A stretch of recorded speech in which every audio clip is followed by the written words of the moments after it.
Терроризм же экстремизм тууралуу сөз болсо эле, дин өкүлдөрү тарапка ташыргыйт. Жаштар арасында түшүндүрүү иштери жүргүзүлбөй жатат деген сөздөр айтылат. Мындан улам муфтият өкүлдөрү ислам дини боюнча жаштардын түшүнүгүн кеңейтүү үчүн имамдар арасында тренинг өткөрүп, ал эми жаштар менен жолугушууларды уюштуруп жатканын маалымдады. Өлкөдө каттоодон өтпөгөн мечит менен медреселер да күмөн ойлорду жаратып келет. Атайын каттоодон өтпөгөн жайлар көз жаздымда калып, жаштарга тымызын тескери багыт берип жатышы ыктымал деген пикирлер айтылып келет. Өлкөдө 2667 мечит болсо, анын 563-ü каттоодон өтпөй ишмердүүлүк жүргүзүп келет. Алардын айрымдары курулуш нормаларына жооп бербесе, кээ биринин тиешелүү документтери жок. Ашар жолу менен салынып калган жер бар да, ал жердеги архитектор мисалы бир чечим чыгарып бергенден өзүнө жер түтүрөлөр болуп атат, көрүп атасыздар, мойнуна албайт.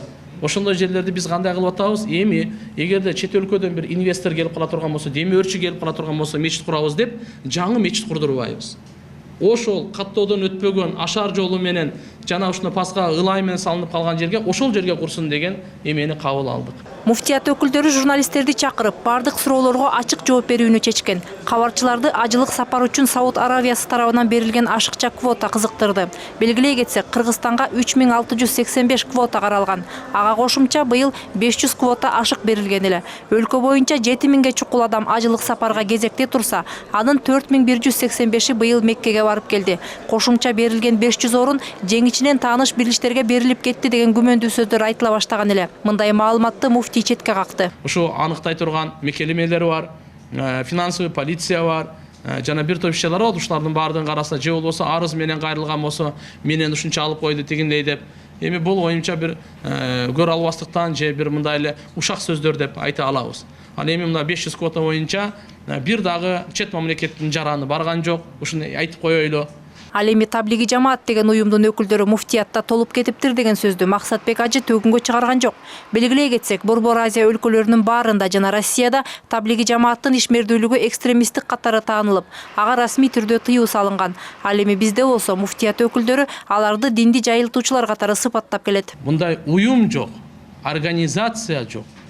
Эми бир адамдар таблиг кылса, ошону таблиги жамаат деп атап коюшлук. Бул намаз окугандарды намаз окуй турган жамаат деп атап коюшка тең эле. Эми бир адам өзүнүн динин үйрөнүп, динин таркатам дегени, бул туугандар биздеги ушуну даават, үгүт насаат же таблиг жамаат деп атап коюп атат. Ошондой эле муфтий ИГИЛ тобун Даиш деп атоого чакырды. Максатбек ажынын айтымында бул Ирак жана Ливантта ислам мамлекети деген сөздүн арабча котормосунун кыскартылган вариант экен. Ал эми анын ордуна сунушталган аталыш Давлати Исламия Ирак Аш-Шам же Даиш деп айтылат. Европа өкүлдөрү үчүн террористтерди кантип атайт анча деле маанилүү эмес. Бирок террорчулар бул сөздү терс кабыл алат. Себеби араб тилинен которгондо Даиш чатак чыгаруучу, бузукку деген маанини билдирет. Эгер ИГИЛдин өкүлдөрүн мындай сөз менен угуза атаса, тилин кесип же өмүрүн кыйганга чейин барышат экен.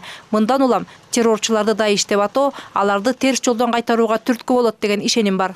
Мерим Ташибекова, Аскат Ибраимов, НТС.